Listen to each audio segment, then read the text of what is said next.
nào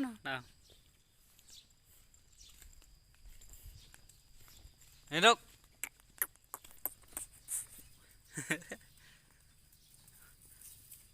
nào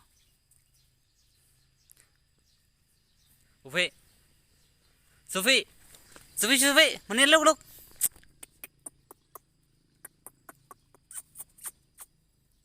nอนนี่ยังนะนอนนะแม่พี่ลูกโอ้งงนอนคืนนี้ไม่ได้นอนบอก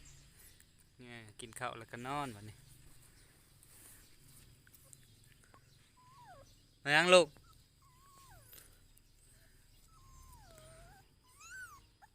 เพ่มาเร็วกี้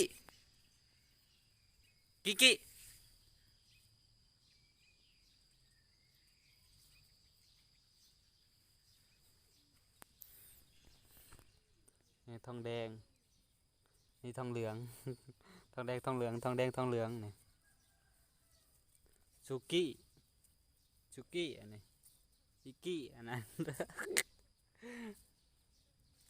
อันนี้สุกี้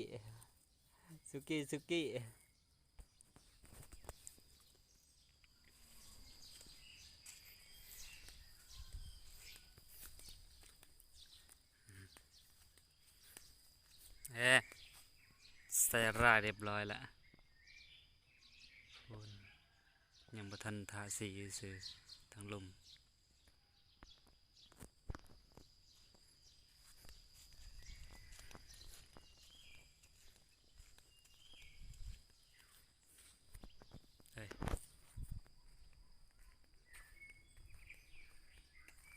ดำอันนี้ลูก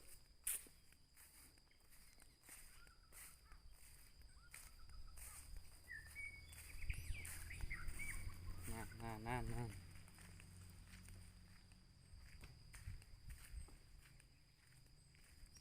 น่ะ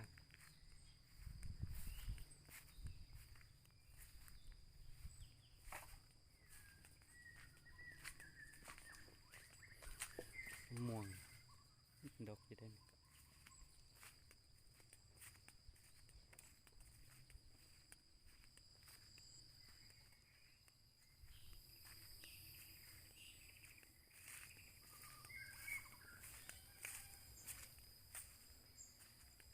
เบิ่งเฮ็ดมื้อเช้านี่ได้คุนึงมื้อเช้านี่เฮ็ด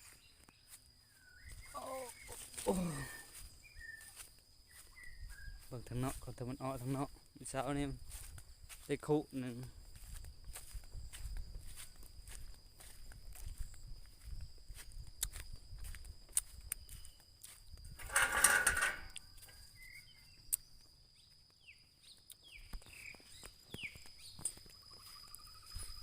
กลางวัด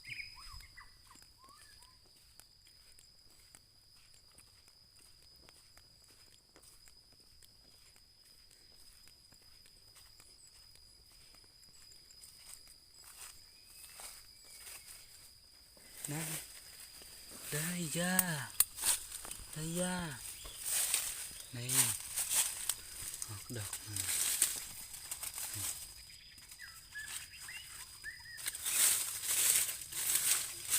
สองดอกนั่น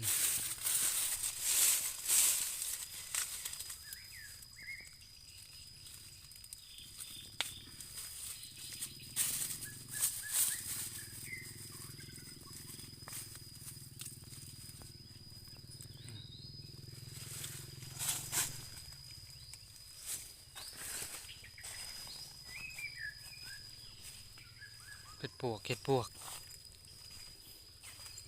ทำไงดิอ้อยบอกว่า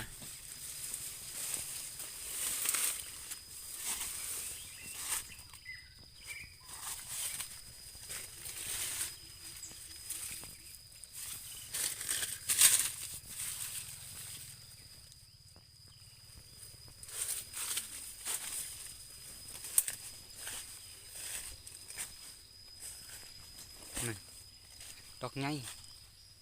เศร้าเลยก็เสนอนี่แหละได้คุเลือกน้อยนึงดอกเป็นคุใหญ่ได้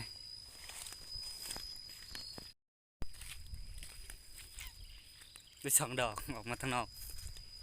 บ่ได้หลาย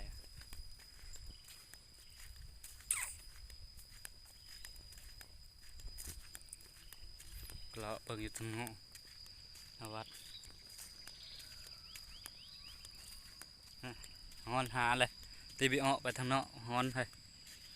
โอ้ยลูกก็ได้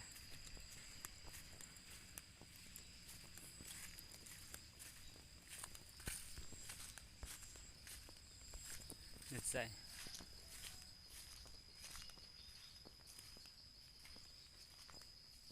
มาเลาะเบิ่งมื้อเช้านี่จุดนี้เด้อได้คุนึงนะได้มีหญ้าแกง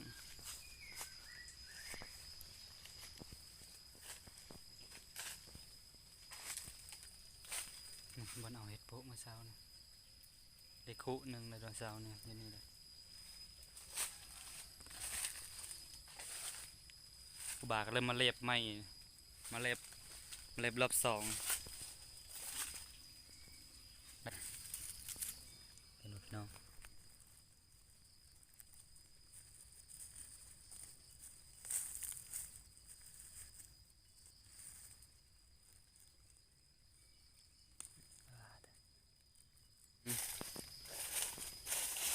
ปลากิลายหนึง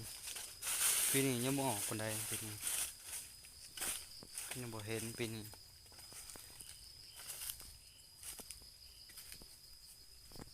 นี่ได้3 ดอกบ่ได้หลายมาเบิ่งตัวแรกมาเบิ่งอ่านดอกนอกค่าเพราะว่าเอาไปกินกับมื้อเช้ากินกระป่นกระเป็นน่ะนะก็เลยมาเบิ่งไปเห็นเร็วเห็นเฮ็ดสันหลานอยู่เอ้าเฮ็ดอ้อได้นี่ว่ะเขาบอกอยู่แต่บ่ซื่นนะสร้างมาเฮ็ดวัดเพิ่นบอกว่าง่าว่ะเฮ็ดอ้อได้ว่ะจอบเบิ่งมื้อเช้าที่ประเทศนี่ลิมันก็เลาะเบิ่งวัดนี่กุดหลังนี้บ่มีคนอยู่หลังนี้นะก็เลยมันส้มๆแน่บ่มีพายุมีแต่จักบ่มีพายุก็คือนั่นนี่แหละหาก็เห็นแล้วได้นี่เพราะครูบาเพิ่นไปลงขึ้นเหนือเนาะไปขึ้นเหนือไปอยู่พุ่นเมืองเฟืองเมืองหยางและเพิ่นครูบาเซินเพิ่นไปอยู่เหนือพุ่นบ่เห็นมาเลยจะเป็นอะไรละบากแล้วอยู่ได้ตอนนี้ก็ได้อยู่องค์หนึ่งจั่วกับ2 องค์ตอนนี้ก็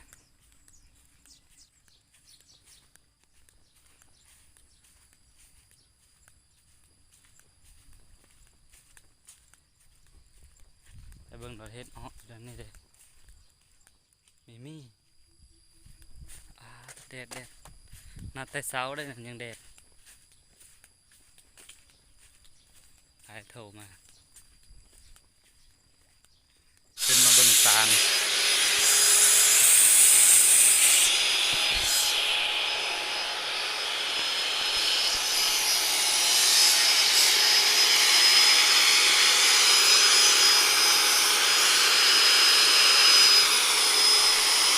กันเลยดึงก็ได้บอลาย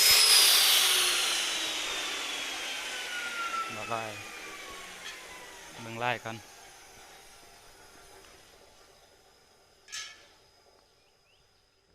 สิติดเผ็ดตัวนี้มันโม่ไม่เห็นนะเห็ดตัวนี้บางต่างเห็ดเล็บมือซ่องเลยนะคนละ3 ดอกบาง3 ดอก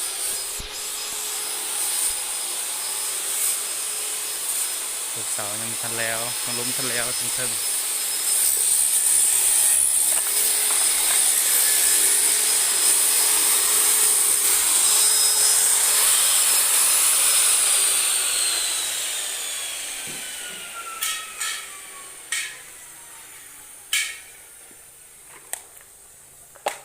มันสิโม